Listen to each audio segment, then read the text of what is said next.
shadow, to president, to messenger, friend, night watchman, etc. According to the will of the Pandavas, obeying them like a servant,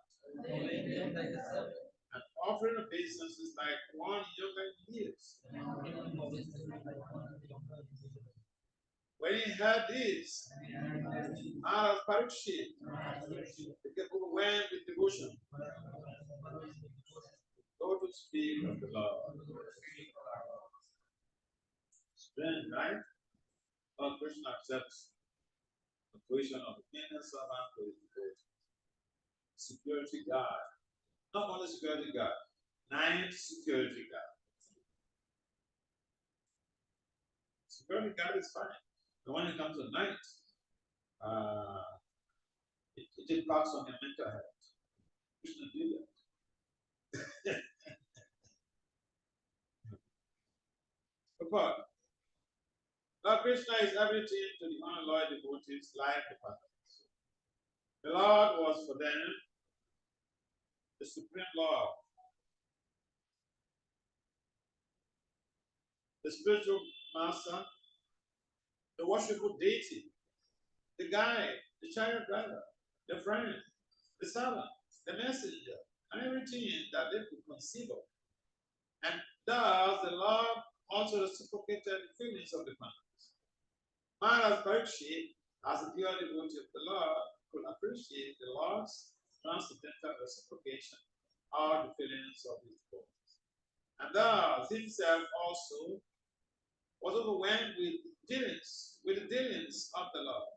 Simply by appreciating the dealings of the Lord with his pure devotees, one can attain salvation. The Lord's dealings with his devotees appear to be ordinary human dealings. That one who knows them in truth becomes once eligible to go back home, back to God. The Pandavas were so mindful to the will of the Lord that they could sacrifice any amount of energy for the service of the Lord. By such unalloyed determination, they could secure the Lord's mercy in any shape they desire.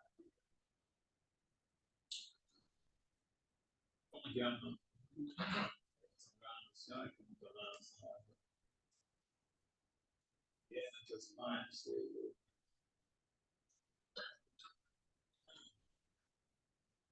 the third time of this time,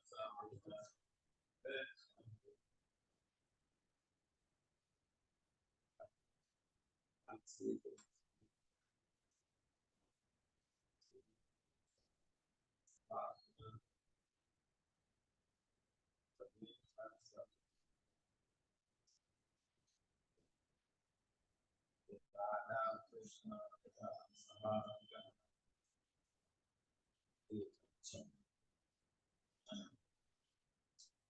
Hey Krishna, Gopesha, Gopika, Radha, Kapta,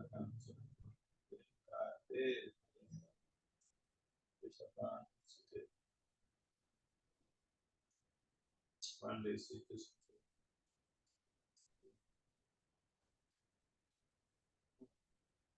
Jaya Sri Krishna Chaitanya.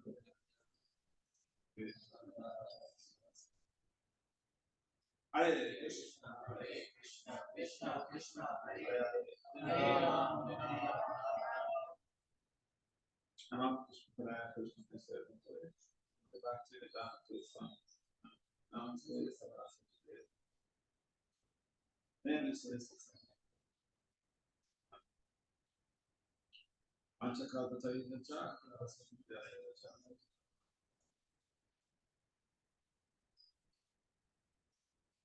so we're seeing how the love and the devotion that the devotee has for Lord Krishna can actually make Krishna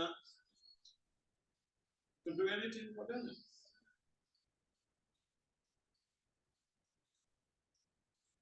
And it's so difficult to understand why Lord Krishna does what he does, how he does what he does. Because traditionally speaking, superior people, they don't bend down to, their inferiors. But Krishna not only, pays obeisances, that he becomes even the chauffeur, child driver. Imagine you have a Lamborghini or a Ferrari, and the chief minister, you're not going to post it in Calcutta, and the chief minister of Bengal comes, volunteers to come and drive your Ferrari to be a driver. That is unheard of. No, it's unheard of. But Lord Krishna takes the role, he enjoys serving his devotees. He enjoys it. There is a reciprocation. In fact, the person who is rendering the service, it is a pure devotion, they enjoy it more than the person who is receiving the service. And that is why in Bhakti Vasudeva Swami he says that when you're receiving service from someone, you should understand that you are being propositioned. The person in the service, he enjoys it. It is done in pure love. And there is also a reciprocation from the person receiving the service. And that is why the relationship between the guru and the disciple is that of exchange of services. The guru is serving the disciples, that's like a competition, that's competition of service.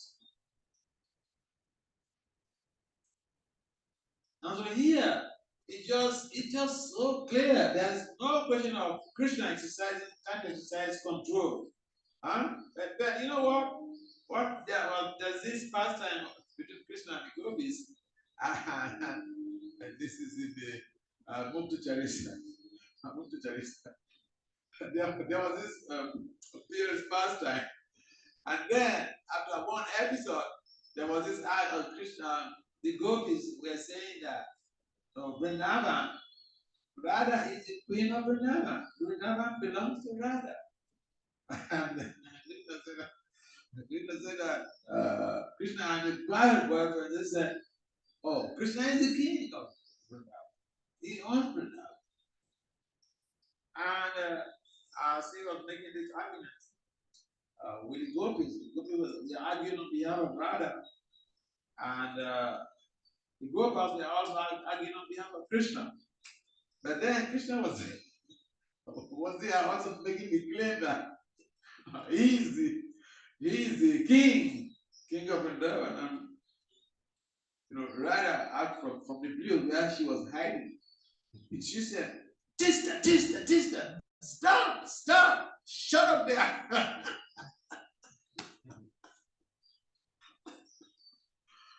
So who can tell a king when he's talking? Stop, shut up there. So this is the love in action.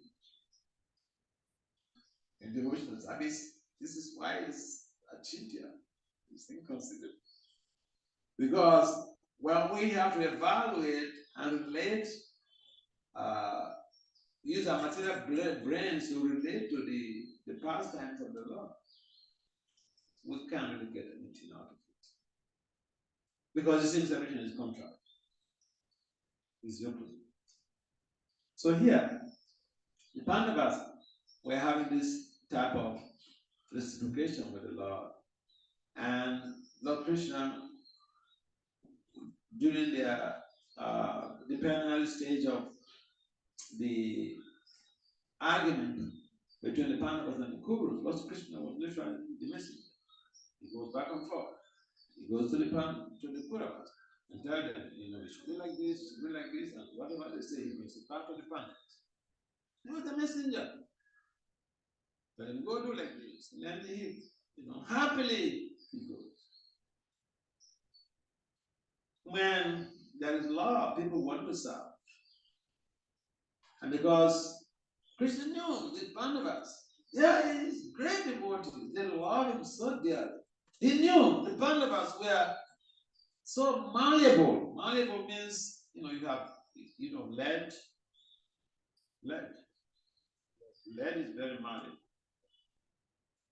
So the devotee is also malleable as far as service of Krishna is concerned. Whatever Krishna tells them, they do it without any. They don't question, is it possible to do it? Why ask me to do this? I'll give you a typical example in the case of Subha.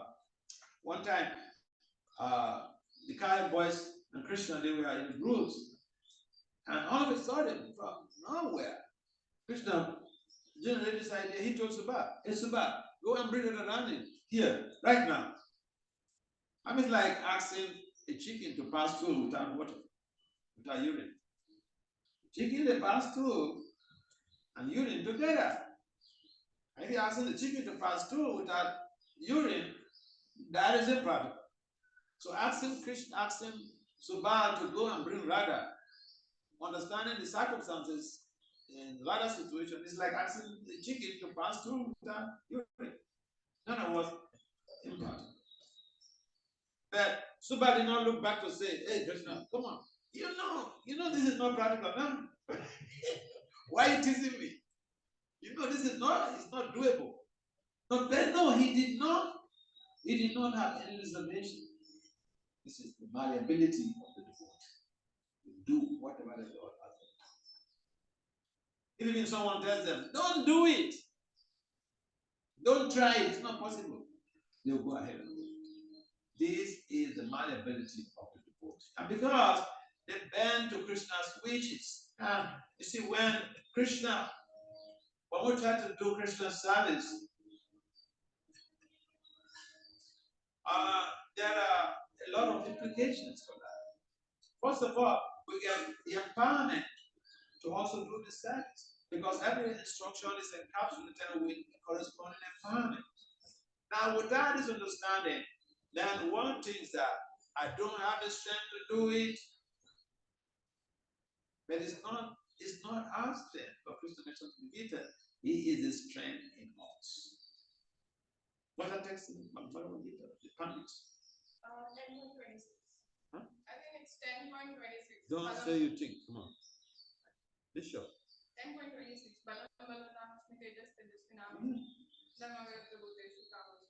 So, Krishna says He is the strength. So, if you understand that He is the strength, it becomes easy to execute services. It becomes very easy. You see, when Bhakti Siddhanta instructed Prabhupada, see, it's also unimaginable. Prabhupada is a realtor, struggling with his business, and here, first time of meeting the Swami, he gives us some, heavy instruction. It's like unimaginable. How is it going to happen? But Prabhupada received it with absorption, with faith and devotion. Because Prabhupada knew instruction from the spiritual master is encapsulated with empowerment. He would just be used as an instrument to execute that order. This is the point. And this is the situation applicable to the Pandavas. They were so malleable because they understand that Krishna is simply using them to execute particular functions. And that's why when Arjuna was hesitating to embark on a battle, Krishna, in an attempt to persuade him, he opened up to him and said, look, everything is done. You just go ahead and go get the credit. Imagine when you have to fight with people you know they're greater than you in strength, in valor, in terms of capacity. You won't have any hesitance to do that. So it was natural for Arjuna to be hesitant. And again, because Arjuna, being a Pandava, he was also highly malleable, and Krishna had to persuade him to embark on the battle without any material consideration. So as God brought it that Krishna opened up to him and told him, look, it's finished. Everything is already done. You just go get the credit. So it's a good lesson for us we want to get the message of Krishna. Malleability is the watchword. We want to get the message of the spiritual master. Malleability is the watchword. We can't say, well, I will not be able to do this. I cannot do this. Impossibility is only found in what? Where? In the Fool's Dictionary. So, devotional service is a transcendental process. Golokera Premadan Harinam Sankirtan. It's coming from the spiritual world. It's not something that was manufactured on this planet. It's not a society that was created by somebody. The Prabhupada simply transplanted this knowledge to the West. So Lord Chaitanya is the very person who inaugurated the Sankirtan movement. So, to have that understanding that this movement is important from the spiritual world, Golokera Premadan Harinam Sankirtan. To clear part. So are we ready to be malleable? Are we ready to be adjustable? To be adaptable?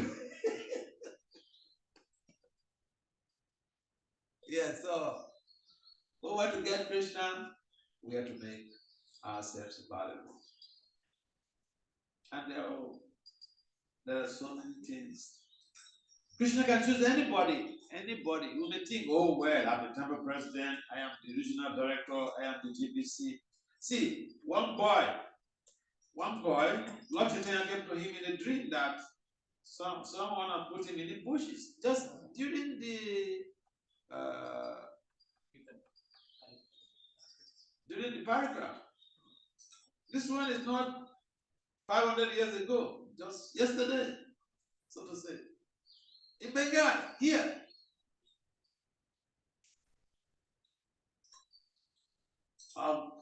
It isn't Washington did not choose the GBC to come to the dream.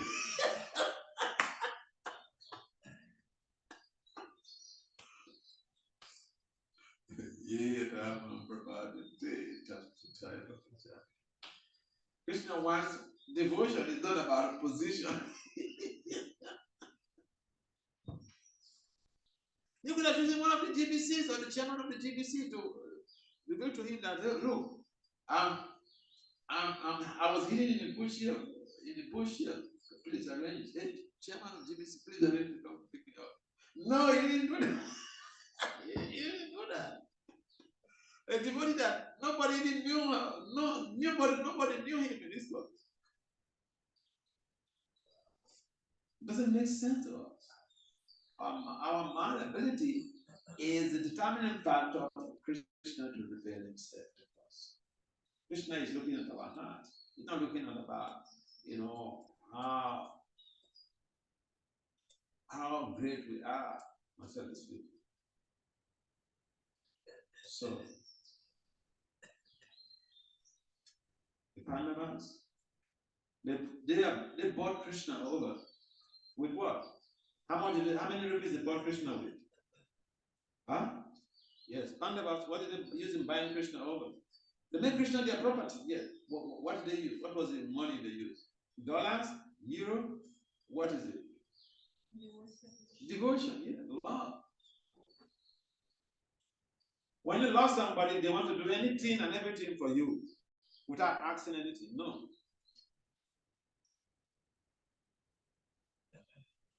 So we have to see how we are portraying that malleability in our relationship with Krishna, in our relationship with spirituality, the services we need to do. Because any little thing we do matters. Why? Because it facilitates the purification process and expedites our forward step to meeting with Krishna. Then the watchword is that we have to be highly malleable for Krishna to use us in the service. Any comments on this?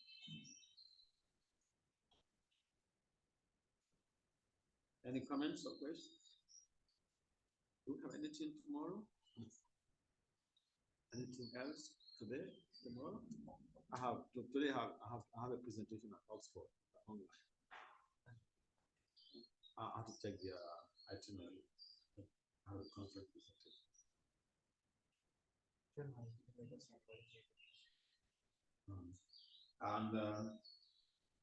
Yeah, so any comments or questions on this one? Yes, please. Anku. Maharaja, what are the factors or what are the things to be taken care of so that we can improve our malleability in us? Okay. First of all, we have to understand philosophically that we are not the doers. We are just instruments in the hand of the Lord. Instrument does not argue with the carpenter. Have you seen any nail argue with the carpenter? Wood, plants arguing with carpenter or resisting to be used by the carpenter? They just surrender because they're just instruments. We should think of ourselves as instruments of the Lord. Then malleability is relationship. Yes. My question is that devotee should be malleable, but in the other hand, that sometimes I have heard that devotee should choose according to his nature, but he can do with the greatest extent so that he is a good way. So how to reconcile this? It should be always malleable, or he should ask spiritual master that I can do this to the greatest extent. So what he should do? Yeah, an expert spiritual master is also an expert in talent management. We see that in Prabhupada. Prabhupada didn't go to management school, okay? He didn't have PhD management studies, but he was an expert talent manager. So I'll give you an example. When Sariputta joined, Sariputta is one of these devotee scientists who joined, I think he's in physics or something. But so when he joined, Papa, he was in Atlanta. So Papa went to Atlanta, Georgia. That's talking about the United States. So Papa went to Atlanta, Georgia, and then he asked the president, this scientist, what service is it doing? What service? The president said, engage him to wash dishes.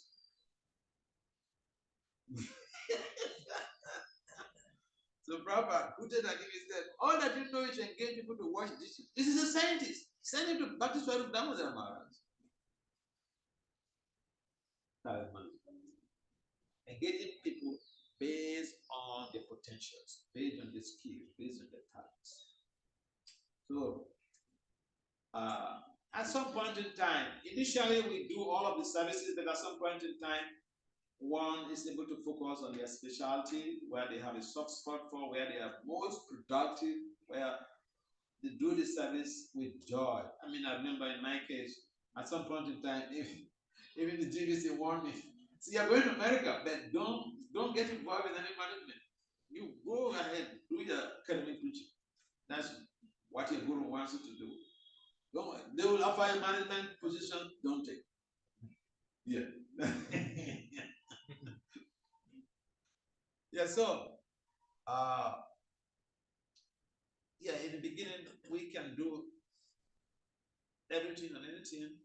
And as we grow in our spiritual life, we should be able to understand what we are best at and what we can do and with the greatest productivity here, with greatest performance. So these are things that should be sorted out between the devotee who has special talents. I mean, like sometimes, people can, like the case of Sariputta, the president does not have any idea about talent management. So on. When you engage someone, say, who has a specific talent to do something that they're not talented in, you create low productivity, low efficiency, low performance. And then if you engage people based on their potentials, based on their talent, they are very happy to do it, to do what they are doing, there'll be high productivity. Yeah, that's why. That's why we need also managers who are trained managers to be able to understand the skills that people come into devotional service with and then engage in for high productivity and performance. Yeah. And then the last point of observation. Thank you so much. Maharaj, means being malleable, of course we have particular talent, but isn't it that being malleable means what is required for the mission? So we hand over ourselves to the superior so that they can best use us in the Krishna service. Because like you said, in the initial phase, everyone does all the services person is told. So if a person is not like, can you highlight the importance of being under a proper training? Because sometimes we think we are the master, we know what we can do the best. So better be in a training model and then let our superiors churn out the best from us and do the best so that we can be of the best use to the mission. Yeah, in most cases, what we find, like our society, we have a majority of our managers, then they don't study management. They put in position because of trust. Like those who are best book distributors, they become the temperatures. It's not that they know anything about management.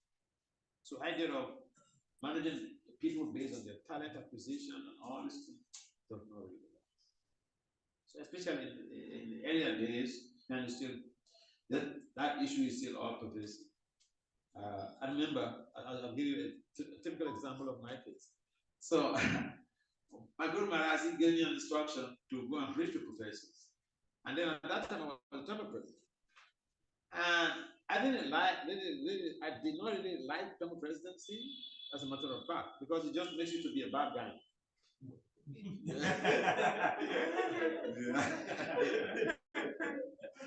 And if you are not a bad guy, just don't work. So I didn't like it, but I was asked to do it, and because I gave up my job to come and live in the temple and whatever I asked, I just did it. The temple presidency was not my taste. I didn't really like it. Okay, because I got a problem with so many devotees, and I was looked upon as, oh, Vasudeva, oh, it's so bad. I even till today, if you go to Nigeria, for instance, those young devotees who were there at that time, they will tell you that Vasudeva don't play around with you. If you mess up, oh, you're in trouble. So then, that was the early days. So then, when he asked me to go and do this academic preaching to professors, okay, so I thought, okay, this is his mind. All right, he resigned from the presidency. So I resigned, and then the regional secretary, it was not comfortable. He felt very bad that I resigned. I think when even the Guru came, he reported to him that I was there to resign. He didn't. I was there. I was watching. He didn't see anything. And then at some point in time, some devotees came to him and pressurized him that, because I was also helping with temple construction. So some devotees who want their temple to be built up quickly, they went to him to pressurize him that get Vasudeva back to temple to come to manage the temple and all these things. Then he didn't say anything. So then I remember one morning, that time after Mangalati, he would make some short announcements. And so during those short announcements, he said, asking Vasudeva again to become a president is wasting Vasudeva's time, wasting Guru's time, wasting Krishna's time. So everybody shut up. Yeah, so my point is, in the beginning, we do everything. Like when I joined, one of the things they asked me to do was to be on the altar. And it's just not like today that, we have some pujari, like in my find that, pujari, they have some specific time they go to the altar and the pujaris, and then the whole day they don't really do anything else. We go to the altar 4 o'clock and your morning hour is done. Nothing else. From 4 o'clock till prasadam time. Again, when you finish in the altar, you have to go pick flowers for puja and for God. The same guy who has to go there. And then the question of chanting. If you don't wake up 1 o'clock to do your chanting, you're done. You're done. So our training was like military training, Either you swim across or you drown. But if you survive in those type of places, you can be a hero anywhere you go in the world. So my point is that, in the beginning, we should be very malleable. We should be willing to do any type of maintenance services.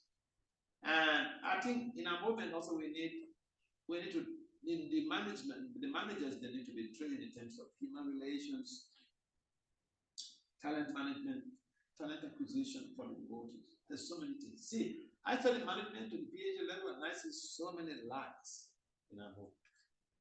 And it's not something that I have to go about telling people that, hey, you like this, like this. No, because people will not feel, they will not feel good. They feel uncomfortable. Then you become like an enemy. Oh, Bhakti Vasudeva is coming again. So I travel and I just try to be friendly with people. And I see so many loopholes, assistants. Even a faith-based non-profit is managed completely different way. What is happening in our society is again different from what is in faith-based management records in the today. So anyway, we are transcendental, so we try it. We try it. The point is that we have to, utility is a principle. We utilize what we have to be able to attain the maximum, achieve the goal. That's obtaining what we have to be able to achieve the ultimate goal. So we, in most cases, the people who are even having expertise in the field are not engaged according to their skills. There are some people, I know some people, that they have expertise in a particular field and they are not utilized. If I have maybe someone, maybe my disciple, who is not even perhaps does not have the skills, and they choose to have my disciple to do that. What is wrong with money? And I've seen all those things in the movie. I can't go and tell people that, hey, this is wrong and this is right and all this. But, there are so many things that we can really improve. And in the beginning when we joined, we were doing everything. Jari, going on Sangat. And when you finish from the altar, remember, see, we didn't have this type of division of labor that, Sankirtan devotees, one department. No, you got to do everything. Finish from the altar, then you go out on Sankirtan and come back 5 o'clock and go back to the altar. And we also had at least 1 hour for reading. Everybody must sit down and read. Whether you like it or not, you must read. You came to this movement, you sleeping in the ashram. Oh, you must read. Sit down there and read. Every day, you have 1 hour for reading. So if you don't train yourself, you will not grow. If you don't manage your time effectively, you will not grow. So back to the point. We need to do things expeditedly, expediently, and to be able to achieve the goal collectively. Collective efforts are always important. Even in those days, we used to have ISKCON. While the prasadam for the devotees was decided by the devotees. Morning meal, lunch, evening was decided by the devotees. I remember I went to my former temple in New Jersey. So when I go to the temples like that, I like to do some minutes of service. So I was helping them to serve an item during the Sunday feast prasad. So then the guy next to me was serving puris. So here the temple president is a retired medical doctor. He came with his family. and he refused to take the puris. So I said, hey, Swami Rishi, you are the president of this temple, and you are refusing to take Krishna Prasadam? What is this? He said, Maharaj, there's a committee for this Prasadam, and I cannot eat this deep fried food. It's dangerous to my health. My family also, they cannot eat this deep fried food. So I was trying to blame him that he made that, and he's not eating, he's rejecting it. He said, no, there's a committee, Prasadam committee. So they decide what to cook in the morning, what to cook in the afternoon, what to cook in the evening, what to cook during the Sunday feast. In our time, we come together, we have an Easter goes in, all the devotees decided, okay, morning meal, this, evening meal, this. Because everybody has sacrificed his life for the purpose of the growth of the movement. And when people get involved in this type of collective decision making, they have a better sense of belonging, and they take the movement like their mission. Yeah. So those things were very prominent, and they help us to grow faster. We had to say. I remember one time. I don't know. When I was a young brahmachari, that was very tough. So then, but I would do everything. I would try to go get help in serving and all those things. So then one senior devotee, the guy who trained me in Pujari service, he just gave a class. He just gave a Sunday class. And we don't allow people to go into the kitchen. We don't allow devotees to go to the kitchen. You wait outside, no matter who you are. So when the many person down, then they serve everybody. But then this person who gave the class, I remember, it's late now. I remember vividly. He gave the class, and then he came out in the kitchen. And then he gave the class, and then he came. And he was entering the kitchen to demand the prasadam. I said, hey. At that time, I don't used to fear anybody. I'm ready to go to hell.